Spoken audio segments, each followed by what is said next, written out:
Merci déjà. Ce coup d'État est salutaire parce que, en tant qu'observateur de la chose politique depuis 2009, et comme vous le savez, le Haut Conseil des acteurs non étatiques a conduit une mission d'observation et d'évaluation post-électorale de 2009 à la suite des événements malheureux de Port-Gentil. Ensuite, il y a eu 2016, pour lesquels nous avons décrié, et il y a eu 2023. Donc, au regard des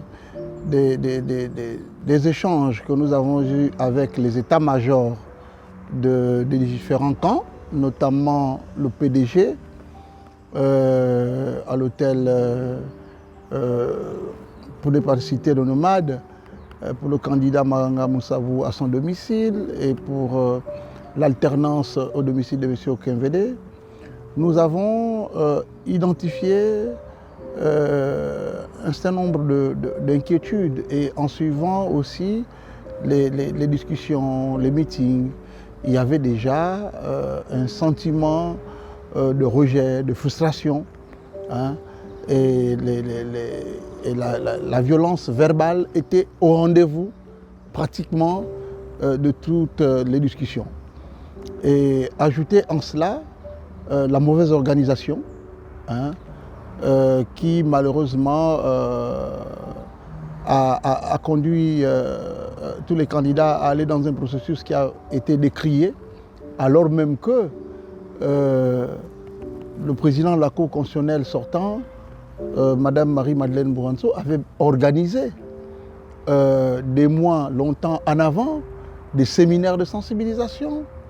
Mais nous avons eu l'impression que les politiques engagés à cette élection n'avaient pas suffisamment tiré profit de ces séminaires de sensibilisation. Et donc, au lendemain, on pouvait percevoir à J-24 heures qu'aucun candidat, j'allais même dire, maîtrisait encore ses troupes. Les personnes étaient surchauffées. Et donc, on aurait dit A a gagné, B refuserait. On aurait dit B a gagné, A refuserait. Et je peux vous dire, on parlerait d'autre chose aujourd'hui. Mais le plus dur, ce n'était pas tant ça. Comme vous le savez, en tant qu'acteur de la société civile, nous suivons un peu ce qui se fait dans la région, au-delà de la région.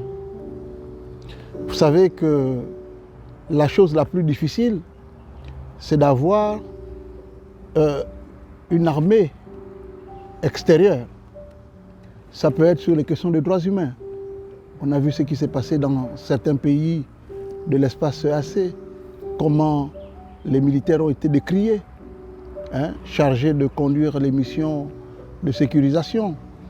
Nous voyons ce qui se passe aujourd'hui en RDC, hein, et nous voyons dans d'autres pays où ces mêmes forces sont chassées. Et donc, le Gabon aurait pu se retrouver dans cette même situation, mais par derrière, c'est encore une fois de plus nos ressources naturelles qui allaient payer le lourd tribut.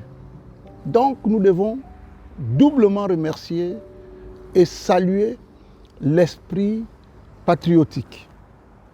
Mon père, paix son âme, était gendarme. Donc, le respect de la hiérarchie est important chez les hommes de défense et de sécurité.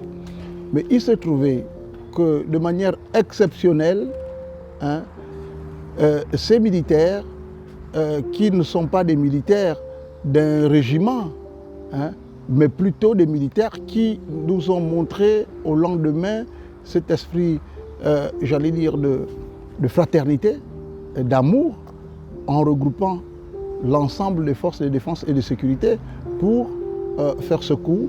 Je pense que nous ne pouvons que saluer, surtout sans infusion de sang et sans perte de biens, hein, et de services.